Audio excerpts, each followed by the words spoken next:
வணக்கம் நண்பர்களே. இன்று நாம் காணப்போகும் டாபிக் ரிஷபராசி அன்பர்களுக்கு இந்த 2024 எப்படி இருக்கப் போகிறது, என்னென்ன மாற்றங்கள் தரப்போகிறது என்பதை பற்றித்தான் இந்த வீடியோவில் பார்க்க போகிறோம். நமது சேனலுக்கு புதுசாக வந்தவங்க மறக்காமல் நமது சேனலை சப்ஸ்கிரைப் பண்ணுங்கள். அப்போ தான் நம்ம போடுற வீடியோ பார்க்க முடியும். வாங்க வீடியோக்குள்ளே போகும். ரிஷபராசிக்காரர்கள் இயற்கையாகவே தலைமை பண்பு கொண்டவர்கள். அதனால்தான் அவர்கள் எப்பொழுதும் சுதந்திரத்தை விரும்புவார்கள். ரிஷபராசிக்காரர்கள் அமைதியான சுபாவமும் அமைதியை விரும்பும் நடத்தை, அன்பு ஆகிய அவைகளை சுற்றி ஒரு அன்பான பிரகாசத்தை ஏற்படுத்தி மற்றவர்களை எப்பொழுதும் அவர்களை சுற்றி இருக்க வேண்டும் என்ற எண்ணத்தை ஏற்படுத்தும் ரிஷபராசி நண்பர்களே, இந்த 2024ஆம் ஆண்டு சிறப்பான ஆண்டாக அமையும். கடந்த வருடத்தில் ஏற்பட்ட துயரங்களுக்கு இந்த ஆண்டு முடிவு கிடைக்கும்.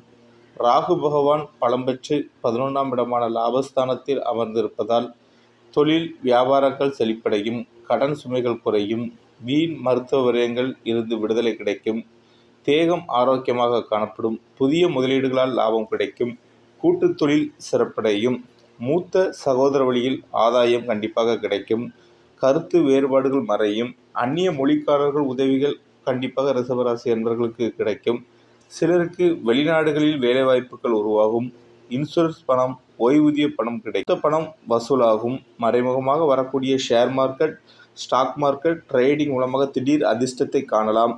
சினிமா, புகைப்பட தொழில், அலோபதி மருத்துவம் செழிப்படைந்து லாபத்தை கொடுக்கும், திருமண தடைகள் விலகும், குழந்தை பாக்கியம் கிட்டும், 10ஆம் இடமான தொழில் ஸ்தானத்தில் சனி பகவான் அமர்ந்திருப்பதால் புதிய தொழில்கள் மூலமாக வருமானத்தை காணலாம்.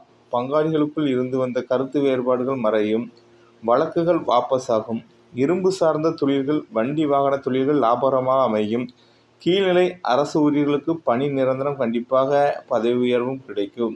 விருப்பப்பட்ட ஊர்களுக்கு கண்டிப்பாக அவர்களுக்கு ஒரு ஊர் மாற்றமும் கண்டிப்பாக கிடைக்கும். 5ஆம் இடத்தில் கேது சஞ்சரிப்பதால் சுகஸ்தானம் கண்டிப்பாக ஏற்படும். கணவன் மனைவிகளுக்குள் தேவையற்ற பூசல்கள் 3ஆம் நபர்களால் வரும் வாய்ப்பு உள்ளது. அதனால் கொஞ்சம் சண்டையிடுவதை கொஞ்சம் தவிர்ப்பது மிகவும் நல்லது. பிள்ளைகளுடன் கனிவாக நீங்கள் நடந்து கொள்ளுங்கள். யாரையும் கடிந்து கொள்ளாதீர்கள். சோம்பல் நிலை கொஞ்சம் இந்த ஆண்டு கண்டிப்பாக உங்களுக்கு காணப்படும். வேலைக்கு போகும் எண்ணம் கண்டிப்பாக இருக்காது. ஜீவனக்காரனாகிய குரு பகவான் இவ்வருடம் உங்களுக்கு பெரிய நற்பலன்களை தரமாட்டார். 12ஆம் இடமான விரயஸ்தானத்திலும் மே மாதம் 1ஆம் தேதி ராசிக்குள் வருவதால் வீண் ஆடம்பர செலவுகளால் கையிருப்புகள் கண்டிப்பாக கரையும் சூழல் உருவாகும். யாருக்கும் ஜாமீன் கையெழுத்து போடாதீர்கள். பணம் கொடுக்கல் வாங்கலில் கண்டிப்பாக ஒரு கவனம் தேவை. அசுப விரயங்களை தவிர்க்க சுப விரயமாக வீடு கட்டுவது, மனைநிலங்களில் முதலீடு போடுவது மற்றும் திருமண செலவுகள் ஆகியவற்றை செய்யலாம். பெண்களுக்கு தொழில் வருமானம் நன்றாக இருக்கும்.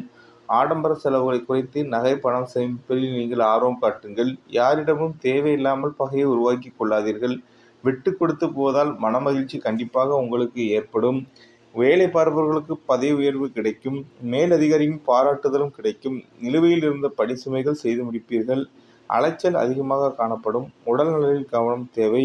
மாணவர்களுக்கு கல்வியில் சிறந்து விளங்குவீர்கள். மேற்படிப்பிற்காக வெளிநாடுகளுக்கு பயணம் மேற்கொள்வீர்கள்.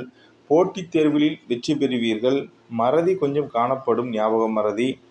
கூட்டு சேர்க்கை பிரச்சனையை உருவாக்கும் ரிஷபராசி அன்பர்களுக்கு நண்பர்களுடன் நீங்கள் கொஞ்சம் எச்சரிக்கையாக இருப்பது கண்டிப்பாக உங்களுக்கு நல்லது. கணவன் மனைவிகளுக்குள் இருந்த கருத்து வேறுபாடுகள் அகலும். பிரிந்த தம்பதிகள் ஒன்று சேருவார்கள். விவாகரத்தாகி நிற்பவர்களுக்கு இந்த ஆண்டு மறுமணம் கண்டிப்பாக நடைபெறும். குழந்தை பேர் இல்லாதவர்களுக்கு கண்டிப்பாக இந்த ஆண்டு குழந்தை செல்வம் கிடைக்கும். உறவினர்கள் மூலமாக நற்செய்தி கிடைக்கும். நண்பர்களின் உதவிகள் கிடைக்கும். தாத்தா வழி சொத்துக்கள், பூர்வீக சொத்துக்களில் கண்டிப்பாக உங்களுக்கு உள்ள இடம் கண்டிப்பாக வந்து சேரும். நீங்கள் கொடுக்கல் வாங்கலில் மட்டும் கொஞ்சம் கவனம் தேவை. இடம் வாங்குவதாக இருந்தால் பெரியவர்களிடம் நீங்கள் கண்சாணித்து உங்கள் வீட்டு பெரியவர்களிடம் நீங்கள் கேட்டு பெற்று அந்த இடத்தை முடிக்கவா வேண்டாமா என்று இது போன்றது மிகவும் நல்லது. நீங்கள் கண்டிப்பாக உங்களுக்கு இந்த செய்யும் தொழில் வியாபாரம் வருமானம் உங்களுக்கு ஆண்டின் பிற்பாதி, அதாவது ஜூலை மாதத்துக்கு அப்புறம் கொஞ்சம் மிதமாக இருக்கும். யாரையும் முதலில் நம்பாதீர்கள். தொழிலுக்காக புதிய முதலீடு எதுவும் செய்யாதீர்கள். வீண் ஆடம்பர செலவுகளை குறைத்து பண சேமிப்பில் நீங்கள் கொஞ்சம் ஆர்வம் காட்டுங்கள். கூட இருந்தே நல்லவர்கள் போல் நடித்து நம்மை ஏமாற்றக்கூடும் வஞ்சக வலையில் தயவு செய்து நீங்கள் வீழ்ந்து விடாதீர்கள். வெளிநாடுகளில் பணிபுரிவர்களுக்கு பணி சுமை கண்டிப்பாக அதிகமாக இருக்கும். பங்குச்சந்தை, ட்ரேடிங், ஸ்டாக் மார்க்கெட் முதலியவை நீங்கள் கண்டிப்பாக தவிர்ப்பது மிகவும் நல்லது. ஆன்மீக பயணங்களால் மனம் கொஞ்சம் அமைதி பெறும். உங்கள் உடல் சோர்வு, சோம்பல் காணப்படும். எந்த வேலையாக இருந்தாலும் பிறகு பார்க்கலாம் என்று கொஞ்சம் தள்ளி போடுவது மிகவும் உங்களுக்கு நல்லது. நமது சேனலுக்கு புதுசாக வந்தவங்க மறக்காமல் நமது சேனலை சப்ஸ்கிரைப் பண்ணுங்கள். அப்போ தான் நம்ம போடுற வீடியோ பார்க்க முடியும். நன்றி, வணக்கம்.